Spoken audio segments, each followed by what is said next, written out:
Hi, I'm Nick and I photograph landscapes.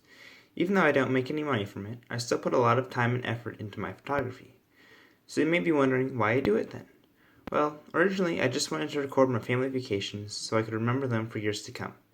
Now it has transformed into so much more. I first picked up a camera about 9 years ago.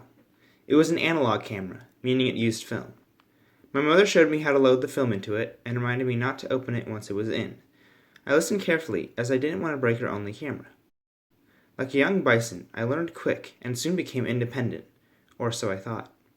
I would take photos every once in a while on vacations to national parks, like Yosemite, Mount Rainier, and Glacier, but I wasn't the main photographer in my family. My mother still was. Once I became more mature, she let me become the family photographer, something I had always dreamed of. The trade-off for having this position was that I had to take photos of things my mother told me to. I thought this was fair, since I was still a young photographer and didn't know what I should be taking photos of. Although, many times I still wasn't in charge of the camera, as I wanted to be in the picture, or was just too lazy to get out of the car. I didn't learn how to take photos from a class or course, I just learned by trial and error, something that definitely took time and patience.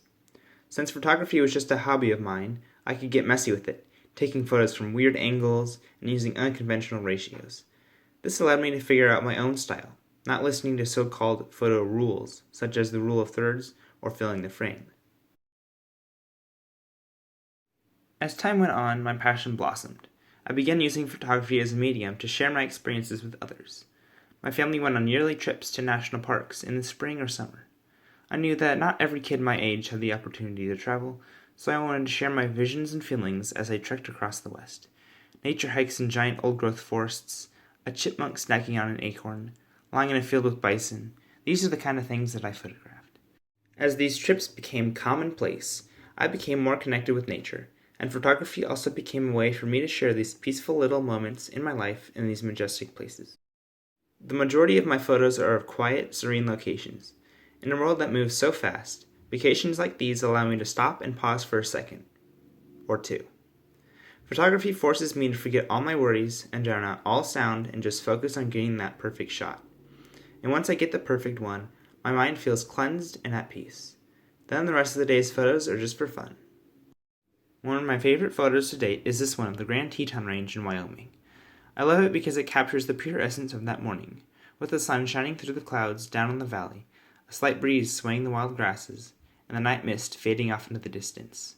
The colors are soothing and make me want to relive that day again. Having the ability to travel across the country and sometimes across borders also made me feel obliged to share, for not everyone can go to China and see the Great Wall for themselves.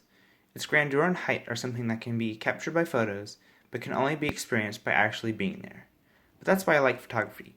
It's as close to realism as you can get without giving away the whole experience that you can only obtain by physically going there.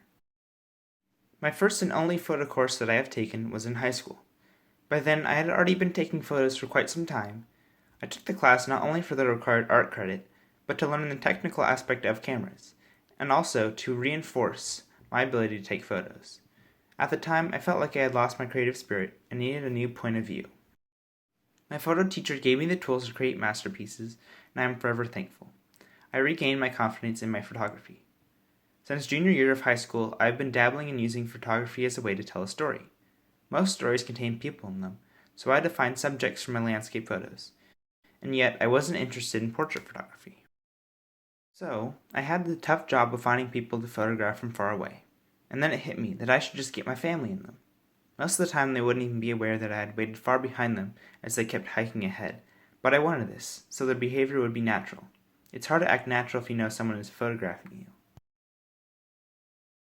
This wasn't always the case, as in this photo where the people are soldiers who jump from a plane. Photos like these were calculated less by me and more by the performers, as they had a show to put on. They knew they were going to be photographed by hundreds, and they had done this before, so their body placement was natural. This made it easier for me to take a great photo. To attain other photos, it wasn't necessary for me to stand behind my family as I had previously. Other subjects were readily available in popular natural areas such as Moraine Lake in Alberta, Canada. Figures that I thought only a year ago would have ruined a great photo actually enhanced it. It shows the true-to-life experience that you get when you're there. It's not some desolate lake. In reality, human beings are there hiking, canoeing, and swimming. Recently, I have become more delved into the storytelling form, as nationwide events and protests are unfolding. I feel like, through photography, I can make some sort of a difference, as photos can be moving.